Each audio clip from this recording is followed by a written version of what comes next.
اعوذ باللہ من الشیطان اللعین الرجیم بسم اللہ الرحمن الرحیم رب اشرح لی صدری ویسر لی امری واحلل عقدۃ من لسانی یفقہوا قولی۔ معزز و مکرم مومنین، السلام علیکم یا علی علیہ السلام مدد۔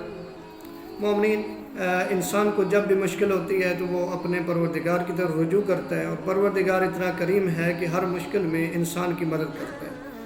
پروردگار سب سے بڑا مشکل کشا ہے، اللہ کے علاوہ جتنے بھی ہیں وہ وسیلے ہیں، وہ اسباب ہیں۔ اصل مشکل کشا پروردگار ہے، بقایا جتنے بھی ہیں وہ وسیلے ہیں۔ تو ہم ہر مشکل میں خدا کی طرف رجوع کرتے ہیں۔ اکثر اوقات یہ ہوتا ہے کہ ہم مشکلوں میں پھنس جاتے ہیں، اکثر اوقات ہم دعائیں کرتے ہیں، قبول نہیں ہوتی ہیں، لیکن پھر بھی اگر ہم دیکھیں گے تو قبول کرنے کے والا وہی ہے۔ آج میں ایک ایسا ذکر بتانے جا رہا ہوں کہ جو ذکر اگر ہم کریں گے تو معصوم فرماتے ہیں کہ پروردگار سے انسان جو بھی مانگے گا پروردگار اسے عطا فرما دے گا۔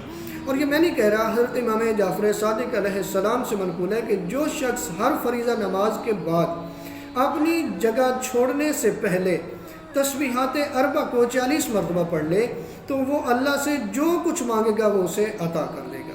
یعنی تسبیحات اربع کیا ہے؟ سبحان اللہ والحمد للہ ولا الہ الا اللہ واللہ اکبر۔